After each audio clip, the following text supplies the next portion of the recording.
দৰিকা আৰু দিখৌ নদীয়ে শিৱসাগৰৰ বেতবাৰী মৌজাত তাণ্ডৱ সৃষ্টি কৰাৰ পিছত এইবাৰ দিচাং নদীৰ গৰাখহনীয়াই সমগ্ৰ বেতবাৰী মৌজা তথা শিৱসাগৰ চহৰলৈ ভয়ংকৰ সংকট নমাই আনিছে।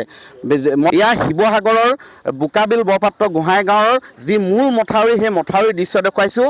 এয়া দিচাং নদীৰ পানী জলস্তৰ কিছু হ্ৰাস পাইছিলে, তাৰ পিছতে এনেধৰণে গৰাখহনীয়াই লৈছে ভয়ংকৰ ৰূপ। নিশাৰ ভিতৰতে ইয়াত প্ৰায় 50 মিটাৰ গৰা খহি আছে। মই দেখুৱাইছোঁ এইটো হৈছে এইটো মূল মথাউৰি। এইটো বিগত বৰ্ষত ইয়াত ব্লক পেভাৰ দি ইয়াত পকীকৰণ কৰা হৈছিলে। এইটো ব্লক পেভাৰ দি দেখিছে যে ইতিমধ্যেই এই মূল মথাউৰিৰ একাংশ ব্লক পেভাৰ ইতিমধ্যেই খহনীয়াত জাহ গৈছে। এয়া মই দেখুৱাইছোঁ ভয়ংকৰ খহনীয়া। আৰু এই গৰাখহনীয়া ৰোধ কৰাৰ ক্ষেত্ৰত আচলতে যি ধৰণে তৎপৰ হ'ব লাগিছিলে শিৱসাগৰৰ জলসম্পদ বিভাগ তৎপৰ নোহোৱা বুলি ইয়াত স্থানীয় ৰাইজে অভিযোগ উত্থাপন কৰিছে। আৰু বৰ্তমান ইয়াৰ স্থানীয় ৰাইজ তথা একাংশ দল সংগঠনৰ লোক আহি এই খহনীয়া ৰোধৰ বাবে তেওঁলোকে চেষ্টা অব্যাহত ৰাখিছে। ইয়াক কিমান দূৰ সম্ভৱ হৈ উঠিব সেয়া আচলতে সন্দেহ আছে। কিন্তু এই মুহূৰ্তত এই যি ভয়ংকৰ খহনীয়া সৃষ্টি হৈছে, এই খহনীয়াই আচলতে সকলোকে শংকিত কৰি তুলিছে, আতংকিত কৰি তুলিছে। মই দেখুৱাইছোঁ এই পৰিৱেশ আৰু এই খহনীয়া ৰোধৰ বাবে এনেধৰণে ইয়াৰ স্থানীয় ৰাইজ লাগি আছে, হাতে কামে বেতবাৰী ৰাইজ লাগি আছে। মই দেখুৱাইছোঁ। এই সন্দৰ্ভত মই ইয়াতে স্থানীয় ব্যক্তিসকলৰ ভাষ্য ল'ম। দাদা, পৰিৱেশটো এতিয়া কেনেকুৱা?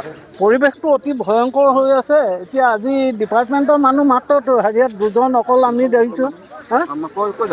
ডিপাৰ্টমেণ্টৰ অকল দেখিছোঁ। এতিয়া কালিও আহিছোঁ, আমি কালি আহোঁতেও দেখিছোঁ অকল এছজন আৰু তেওঁ চাবৰ্ডিনেট যিজন আছে তেখেতলোকহে উপস্থিত আছে। বাদ বাকী দেখোন আজি দেখা নাই কোনো খহনীয়া। মানে কালিৰ পৰা যেতিয়া দিচাং বাঢ়িছিলে প্ৰথম অৱস্থাত নৈখন মানে যেতিয়া শুকাই গৈছিলে ন, শুকাই যাওঁতে খহনীয়াটো বেছি হৈছিলে। কিন্তু এতিয়া নৈখন ক্ৰমান্বয়ে বাঢ়ি আহিছে, খহনীয়াটো আৰু বাঢ়ি গৈ আছে ক্ৰমান্বয়ে। বাঢ়ি গৈ পেলাই অৱস্থাটো অতি ভয়ংকৰ অৱস্থাৰ সৃষ্টি হৈছে।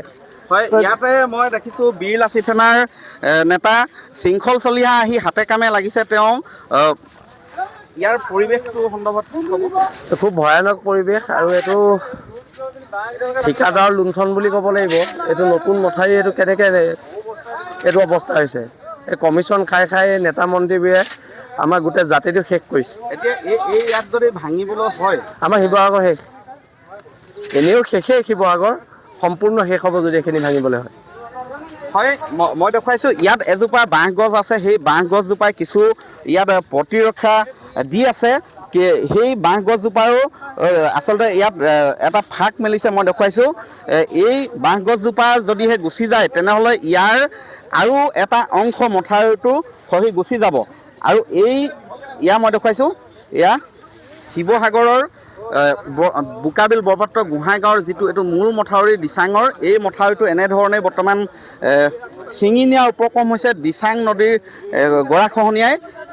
এয়া শিৱসাগৰৰ আৰু এই মথাউৰিটো যদিহে কেনেবাকৈ ছিঙি নিবলৈ হয় তেন্তে শিৱসাগৰৰ এই যি বেতবাৰী মৌজা, সমগ্ৰ বেতবাৰী মৌজা পুনৰ পানীত ডুব যাব। ইতিমধ্যে দৰিকাৰ বাঢ়নী পানী সম্পূৰ্ণ ওলাই যোৱা নাই, বহু গাঁও প্লাৱিত কৰি ৰাখিছে। তেনে সময়তে দিচাং নদীৰ এই মথাউৰি যদিহে কেনেবাকৈ ভাগিবলৈ হয় তেন্তে বেতবাৰী মৌজা সম্পূৰ্ণৰূপে তল যোৱাৰ উপৰিও শিৱসাগৰ চহৰ ডুব যাব বানত। মই দেখুৱাইছোঁ এই পৰিৱেশ। আৰু এয়া মই দেখুৱাইছোঁ এই ধৰণৰ পৰিৱেশ। আৰু এই সংকটৰ সময়ত ইয়াৰ মই জানিব বিচাৰিম ইয়াৰ আচলতে মূল যিটো মথাউৰি মাজভাগলৈকে ইয়াত ফাট মেলিছে। আৰু মই জানিব বিচাৰিম ইয়াত জনপ্ৰতিনিধি কোনোবা আহিছেনে? জনপ্ৰতিনিধি এতিয়ালৈকে আমি দেখা নাই। মানে আগতো বানপানী হৈ গ'ল বহুত, 7-8 দিন, এসপ্তাহ। এতিয়ালৈকে আমি কোনো বানপানী তেখেতলোক জনপ্ৰতিনিধি ইয়াত দেখা নাই। আৰু বিভাগীয় কৰ্তৃপক্ষকো আমি এতিয়া ছাঁটো দেখা নাই। গতিকে আমি তেখেতলোকক অনুৰোধ কৰিছোঁ অতি সোনকালে তেখেতলোক আহি এই জ্বলন্ত সমস্যাটো সমাধান কৰিবৰ কাৰণে আমি বিনম্ৰভাৱে আমি ৰাইজে অনুৰোধ জনাইছোঁ। ৰাইজৰ দাবী, আহ্বান যাতে এই মথাউৰিটো ছিঙি যোৱাৰ পৰা, ভাগি যোৱাৰ পৰা যাতে ৰক্ষা কৰিবলৈ যথোচিত অতি তৎপৰতাৰে ব্যৱস্থা গ্ৰহণ কৰে, সেয়াই এই মুহূৰ্তত দাবী উত্থাপন কৰিছে।